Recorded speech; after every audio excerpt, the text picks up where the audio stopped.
Wara nofsinhar tajjeb, jiena Moira u għadha hawnhekk nirrappreżenta il-Malta Community of Illustrators. F'dan l-event qegħdin nagħmlu launch tal-Malta Illustration Annual li huwa dan. U dan huwa ktieb li qed jiġbor l-aqwa illustration Maltija mis-sena 2019 sa din is-sena 2020. Dal-annual sar minna l-Malta Community of Illustrators bl-għajnuna ta' National Book Council Malta. Għal min ma jafx x'inhi illustration hija tip ta' tpinġija, ġifieri jekk qed taraw il-props din hija illustration. Normalment tintuża f'kuntest kommerċjali ma tista' tkun ukoll artistika. Tista' tgħid l-illustration tidħol bejn graphic design u fine art. Fejn jidħol il-Book Festival naraw ħafna illustration, apparti li narawha fil-kuntest ta' props kif qed naraw hawnhekk. Ħafna mill-kotba speċjalment ta' tfal ikunu illustrated minn nies bħalna l-illustrators. Min jixtieq jaqra iktar fuq l-illustration fejn jidħlu l-kotba u l-publishing, tistgħu tidħlu fil-website tagħna maltaillustrators.com u għandna essay tal-professur George Mallija fejn jidħol in detail anke fl-istorja tal-illustration Malta. Bella, il-Malta Community of Illustrators mhux jiena biss, qegħdin tim ta' administrators li mmexxuha u tistgħu wkoll taraw dan mill-website tagħna minn huma eżatt, minn aħna eżatt. U apparti minn hekk aħna qegħdin hemm biex nirrappreżentaw il-membri tagħna, qegħdin isu ftit iktar minn 200. Il-Malta Community of Illustrators bdejna minn Facebook group, bdejna tista' tgħid mal-COVID f'Marzu, ġifieri konna kulħadd id-dar ma tantx kellna x'nagħmlu naħseb dak iż-żmien u ddeċidejna li nibdew dil-komunità. U mainly bdejna biex ninaqdu flimkien. L-illustrators Maltin ħafna minna noqogħdu barra u naħdmu barra u għalkemm hemm ħafna ovvjament li joqogħdu Malta. U permezz ta' dan il-Facebook group li beda minn ftit nies bdejna nitkellmu flimkien u naraw x'nistgħu nagħmlu anke bħala proġetti u kif nagħmlu highlight fuq l-illustration fl-edukazzjoni u affarijiet hekk. Minn hemmhekk għamilna l-ewwel proġett Artna li kien mainly kontra l-overdevelopment. Dal-proġett beda minn Ed Dingley li ħoloq poster u wkoll wieħed mill-admin members. U dal-proġett kien vera successful, ġifieri kellna ħafna submissions, kien featured fuq Times of Malta u fuq Love in Malta. U insomma minn hemmhekk bdejna naraw kif ħankabru dil-Malta Community of Illustrators u what's next. U minn hemmhekk ġie l-annual. Minn dak iż-żmien bdejna naħsbu b'dan l-annual x'nistgħu nagħmlu anke l-komunità x'ħa tagħmel. Il-punt oriġinali dejjem kien li jkollna post virtwali fejn ħaniltaqgħu u fejn ħanagħmlu l-proġetti kif diġà għedt. Apparti minn hekk nixtiequ li nagħmlu promotion lill-membri tagħna, speċjalment dawk li għadhom jibdew u forsi m'għandhomx klijenti. Nixtiequ nitfgħu highlight fuq l-industrija tal-illustration għax forsi hawn min għadu ma jafx eżatti x'inhi u kif nistgħu nintuża. Fl-aħħar mill-aħħar l-annual hija temm biex niddokumentaw x'qed jiġri Malta fl-illustration li bħalissa hija xi ħaġa li qatt ma saret. Jiġifieri aħna nixtiequ li din il-ħaġa ssir kull sena u ikollna rekord ta' x'qed isir Malta fl-illustration anke biex naraw kif qed tiżviluppa. Issa minn hawnhekk ħajkellimna Stephen u ħajtkellem daqsxejn fuq l-annual innifsu. Grazzi Mora. Mela biex nispjegaw xi l-kontenuti tal-annual u x'fih ġifieri. L-annual huwa kollezzjoni tal-aqwa xogħol, illustrazzjoni ta' bejn snin 2019-2010. Kien hemm data submission dates ta' xogħol, tlabna speċifikament ta' xogħol li sar bejn nofs 2019 sa' nofs 2020. Kollox ġew preżentati madwar 180 il-biċċa ta' xogħol u minnhom ġew magħżulin 70 biċċa ta' xogħol. Meta ngħidu li l-annual huwa kollezzjoni tal-aqwa xogħol, jiġifieri qed nirreferu biss għax-xogħol li ġie ppreżentat.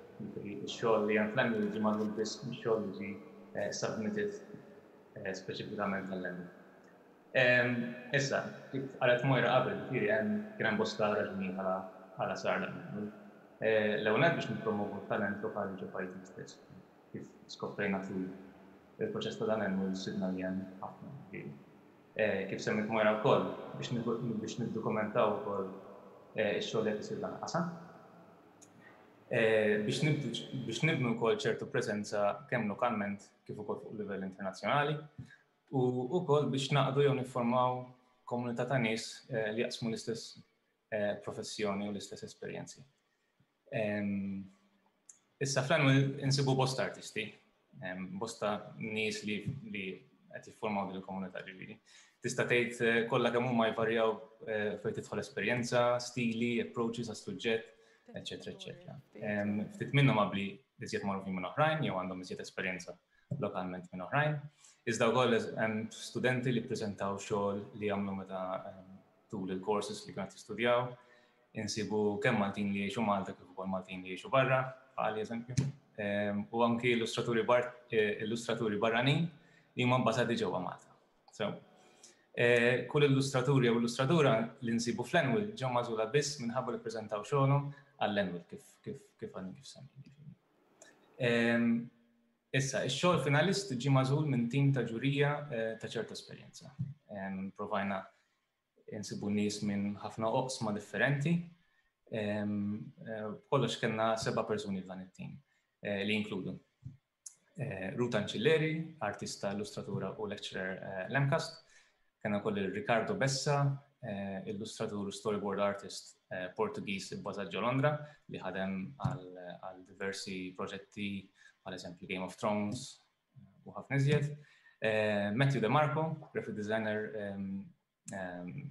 fundatur ukoll tad-design studio Bloom u li jmexxi l-blog popolari ta' tipografija lokali Malta Type.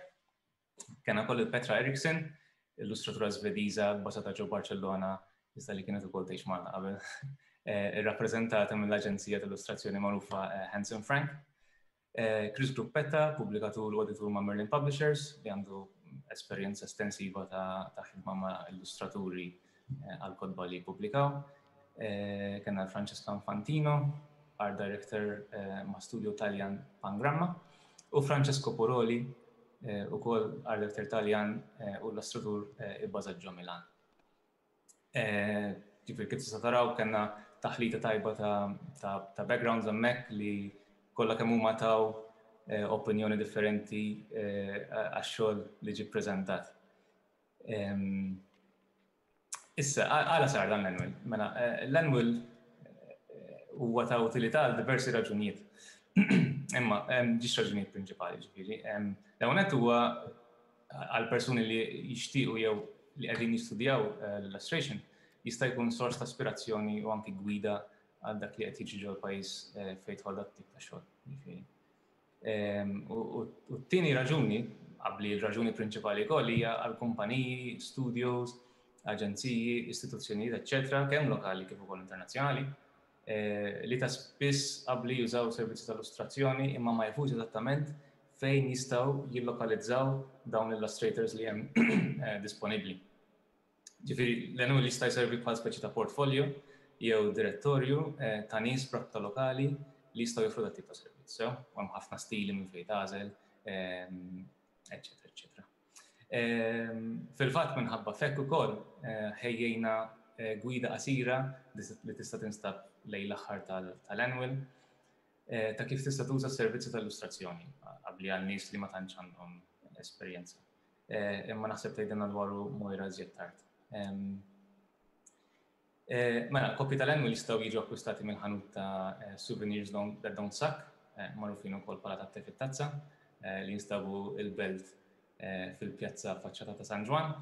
Tista' wkoll tikkuntattjawna permezz tal-website maltaillustrators.com biex tagħmlu request għal kopja hemmhekk. Xejn, inħalli fidej Marietta issa li ħadd tispjegalna iżjed dwar il-kontenut tal-annual fi iżjed dettall u dwar il-website ukoll. Grazzi Stephen. Bħala annual kif diġà qal Stephen jiġifieri aħna bdejna billi naqdu di kollezzjoni tal-illustraturi u illustrations ġifieri minn kulħadd kemm Malta based u mhux u somehow għandhom connection ma' Malta.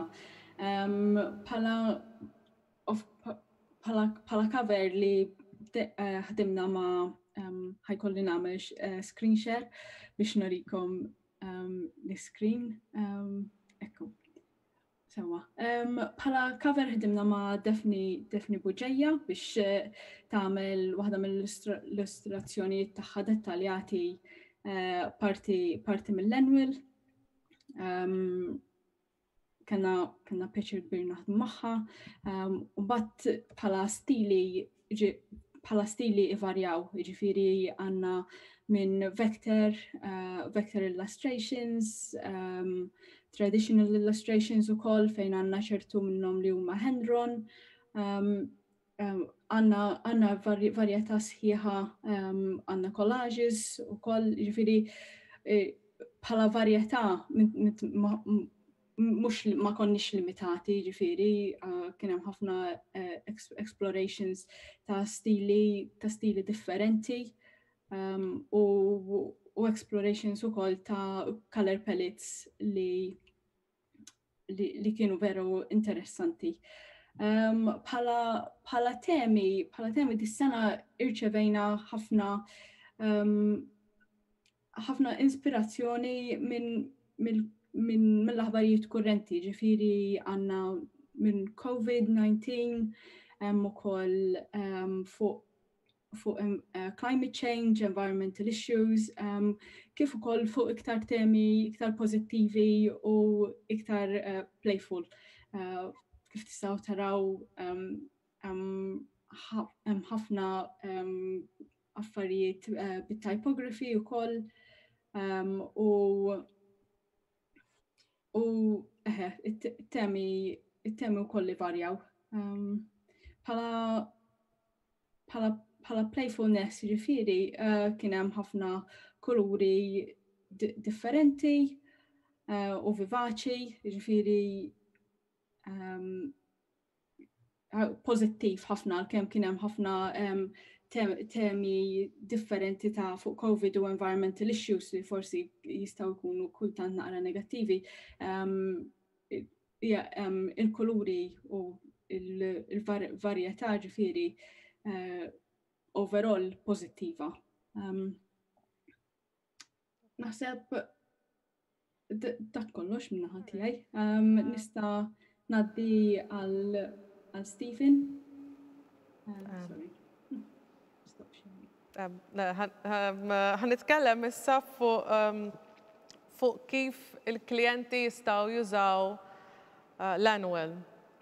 Ġifieri dan apparti li qed nużaw biex nippromovu x-xogħol tal-illustrators, ovvjament nixtiequ li jasal għal klijenti li jixtiequ jużawh biex ovvjament iddaħħlu l-illustrators magħhom. Kif qalet Marietta, ħafna tipi tal-illustration u minħabba fekk l-illustration jista' jintuża f'ħafna affarijiet apart il-kodba li diġà semmejna. L-illustration jidħol ħafna f'affarijiet kummerċjali, ġifieri ħafna nies forsi jaħsbu meta jaraw forsi billboard, magazines, riklami. Dan mhux biss graphic design fejn qed tara tpinġija, dik it-tpinġija saret minn illustrator. Issa, x'inhu l-punt li iddaħħal illustrator flok kif ħafna drabi jiġri l-illustration jagħmel għal graphic designer. L-ewwel ħaġa illustrator tista' ddaħħlu miegħek b'mod freelance, ġifieri da jista' jkollok graphic designer mal-kumpanija tiegħek full time u jekk għandek proġett li jirrikjedi illustration tista' iddaħħal Illustrator jagħmellek dak il-proġett biss. Għaliex għandek tagħmel hekk? L-ewwel nies Illustrator huwa speċjalizzat, allura normalment ħajkollu iktar esperjenza u ħajamillek xogħol aħjar. Fl-istess ħin, da żmien jekk qed nikkompetu ma' nies li għandhom kumpaniji online li ħafna drabi qed jużaw illustrators professjonali, ġieli l-illustration Maltija ma tantx ħatidher tajba jekk ħadd tkun magħmula minn xi ħadd li mhux speċjalizzat f'dak ix-xogħol. Jiġifieri jekk għandek kumpanija u tixtieq iddaħħal Illustrator tista' tara f'dan id-directory tista' tgħidlu u taħt kull Illustrator hemm l-email tagħhom u tista' tikkuntattjahom, sorry mhux l-email, hemm is-social media account tagħhom u l-website tista' tidħol fihom u tikkuntattjahom direttament. Just biex inkunu ċari, aħna maħna nieħdu l-ebda tip ta' commission minn dil ħaġa, ġifieri għamilna dil-biċċa xogħol permezz tal-fondi mill-Book Council Malta, kważi tista' tgħid qed nagħmlu biċċa xogħol ta' aġenzija b'mod volontarju u qed nagħmluha purament biex inqajmu ftit interess fl-illustration Malta. Fl-aħħar biċċa tal-annual għandna wkoll guide working with illustrators. Ġifieri jekk forsi tixtieq taħdem ma' illustrator u ma tax kif għandek tapproachjahom, hawnhekk għandna anke kif tista' tibatilhom, jiġifieri normalment qabel tibgħat email lill-illustrator għandu jkollok brief jgħidula, ġifieri ittihom naqra dettal ta' x'għandek bżonn, qabel titlob quote, irid ikollok daqsxejn budget u time scale lesta, specifications, jiġifieri x'sizes għandek bżonn, kemm għandek bżonn affarijiet. Għandna section importanti ħafna li naħseb hija importanti wkoll għall-illustrators fuq licensing u rights. Jiġifieri jekk inti għandek bżonn illustration, eżempju bħal di li ħadd użaħħa bħala prop, jekk ikkuntattjajt lill-illustrator u għetlu li ħadd użaħħa l-prop, ma tistax imbagħad inti taqbad dik l-illustration u titfaħħa fuq menu, eżempju, għax dik tirrikjedi liċenzja, allura trid tħallas ftit iktar tagħha. U jekk ma tgħidx l-illustrator tkun sa tgħid kważi qed tikser il-liġi. Fl-aħħar mill-aħħar klient irid ikun jaf jekk illustration tajba u x'ħadd tagħmel differenza. So does great illustration sell u nistgħu kważi ngħidu li da żmien hawn celebrity illustrators. U normalment klijenti jmorru għandhom għax jafu li that illustration sells. So Malta nixtiequ aħna li din il-ħaġa tinftiehem anke mal-klijenti li ma tkunx afterthought l-illustration li isma' għamilna marketing plan, għandna graphic designer u issa nqabdu xi ħadd malar jagħmlilna l-illustration. L-illustrator għandu jkun at the forefront tal-marketing.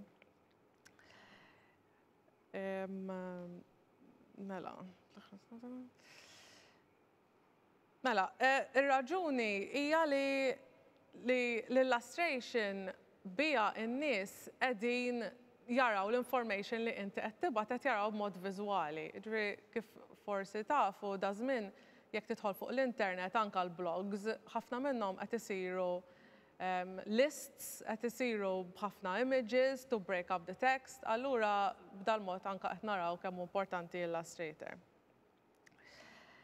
Mela, alright. Issa Marjetta ħatkellimna daqsxejn fuq il-website tagħna fejn fuq għandkom issibu kopja diġitali tal-annual kif ukoll ftit information fuqna bħala team.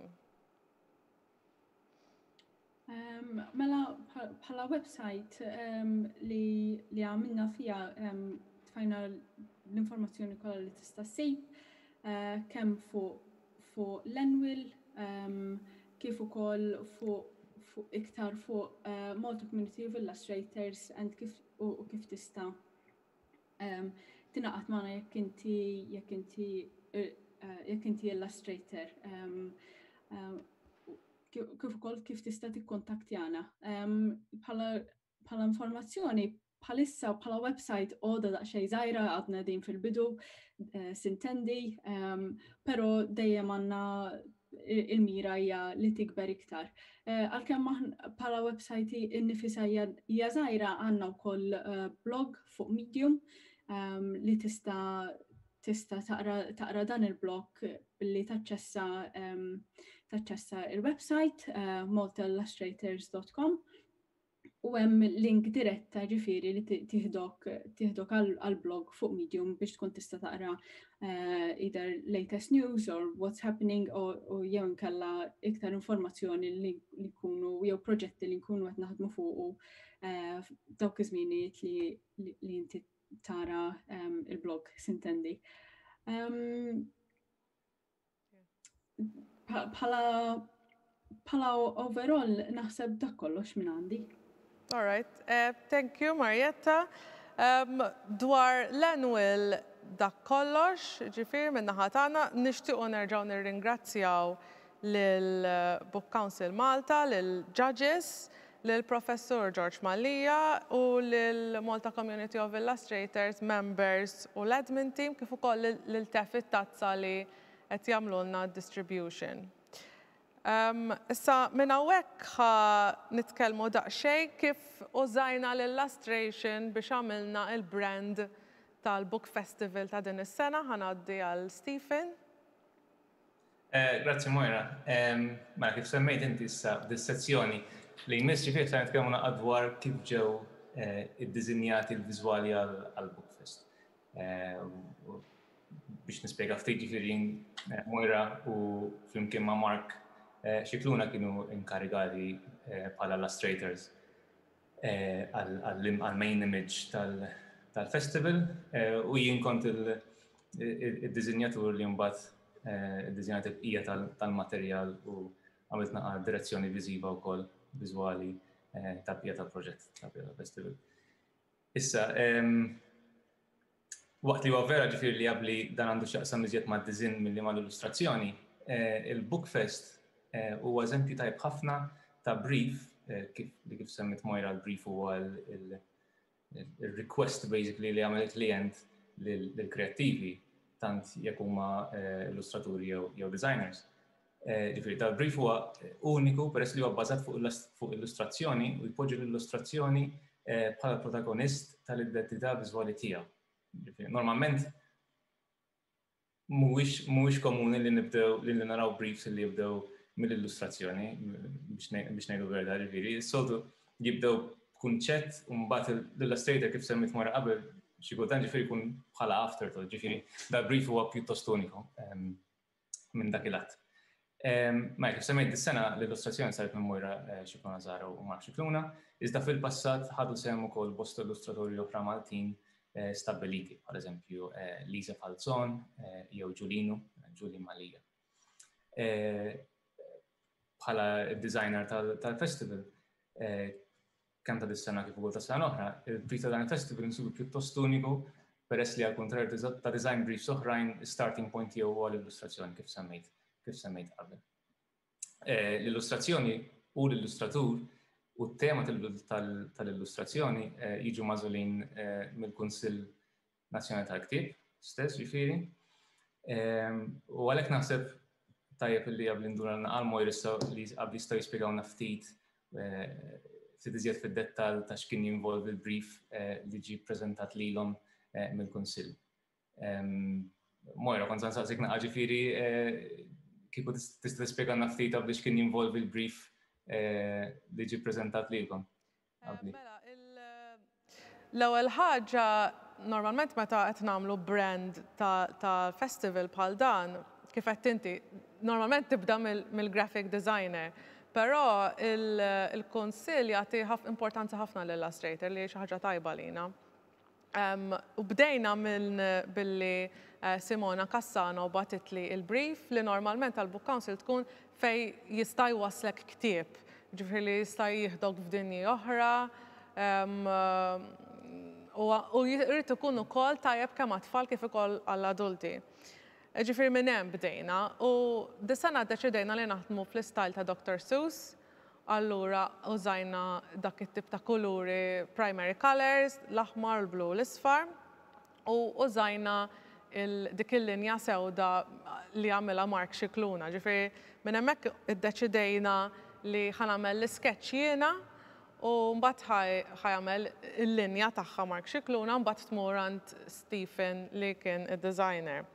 Il-proċess tagħha kien ovvjament riċerka, bdejna naraw affarijiet ta' Dr. Seuss u mbagħad noħorġu bil-kunċett u l-sketch u jekk taraw il-branding tal-Book Council anka fir-reklami tat television għandna t-tifla libsa il-hood ta' Alice in Wonderland imma u ta' twist għandha isa sikkina isa ħatmur toqtol xi enemy u infatti f'ċertu posters tara dragun ukoll.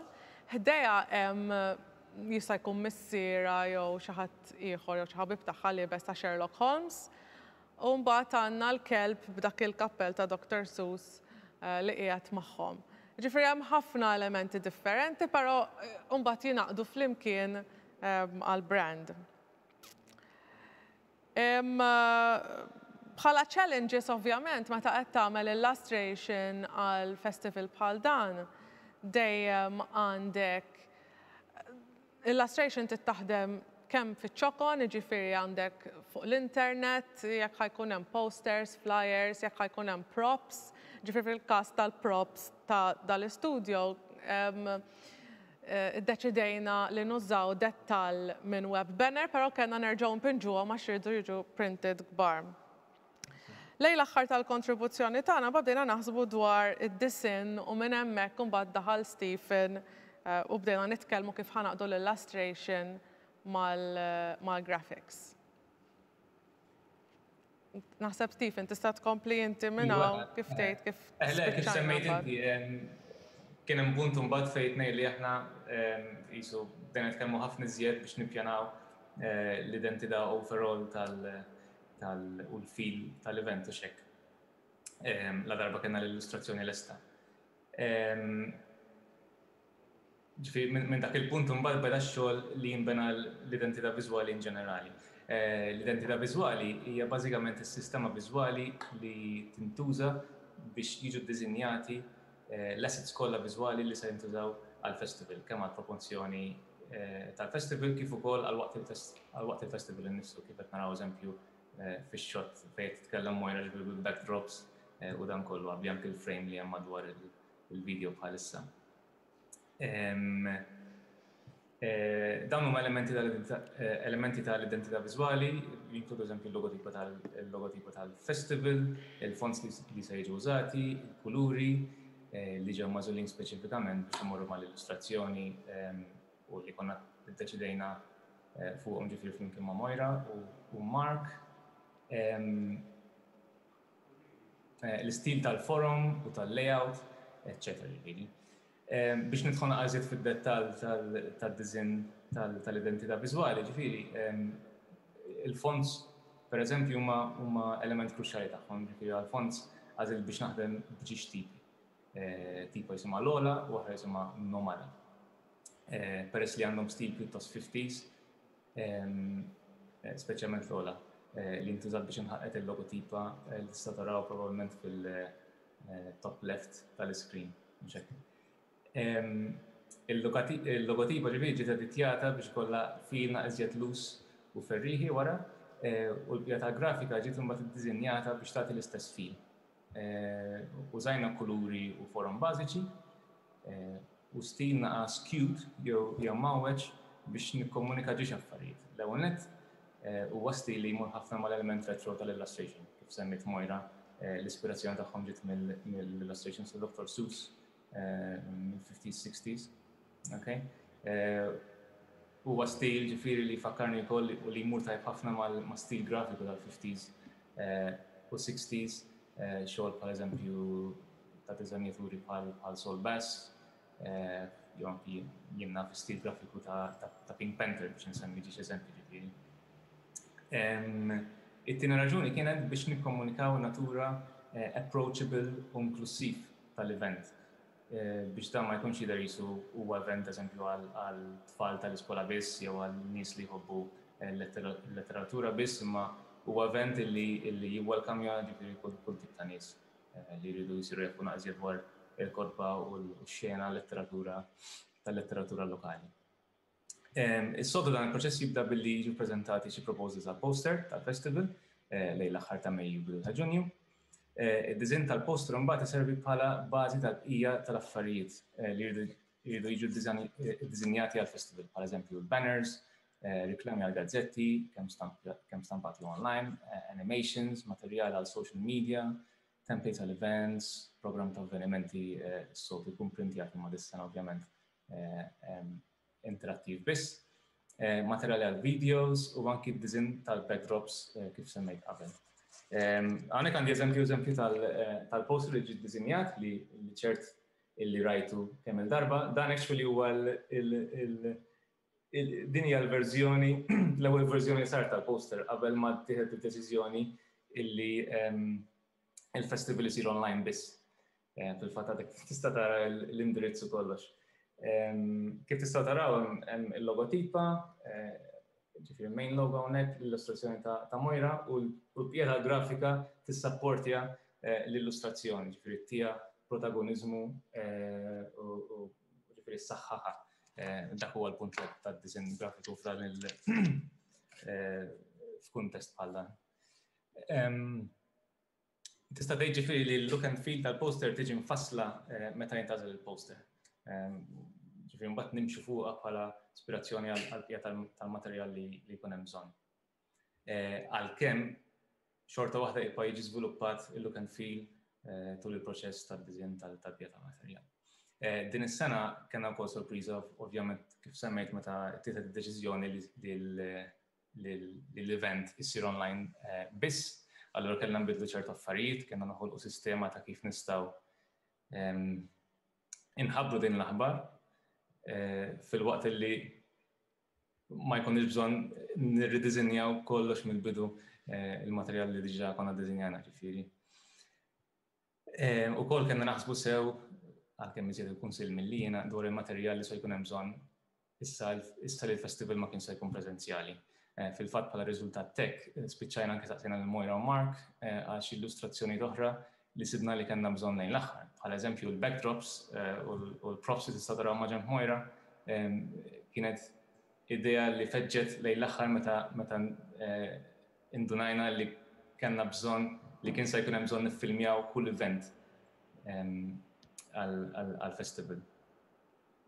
Ġifieri dak kien naqa' recap tal-proċess li kien involut fil-preparazzjoni tal-identità viżwali u d-diżinn kollu li kien hemm bżonn għall-festival. Min-naħa tiegħi sibt li kien proċess interessantissimu, ġifieri, u barra minn hekk ovvjament kelli pjaċir naħdem fuq proġetti ma' Mojra Mark, peress li fl-istess ħin konna wkoll qed nippreparaw kont qed niddiżinja l-annual għal Malta Community of Illustrators. Nixtieq nieħu l-opportunità wkoll biex nirringrazzja lill-Kunsill li għal sena oħra reġgħu f'dawni bl-iżvilupp tal-identità viżwali u d-diżinn tal-festival u ta' sforz li għamlu biex jagħtu ċertu viżibilità għall-illustrazzjoni Maltija. Ma nafx Mojra tixtieqx. Grazzi Stephen, aħna min-naħa tagħna lesti kif diġà qed min jixtieq jara l-annual qiegħed online minn issa fuq www.maltaillustrators.com. Grazzi tal-li kontu magħna. Grazzi.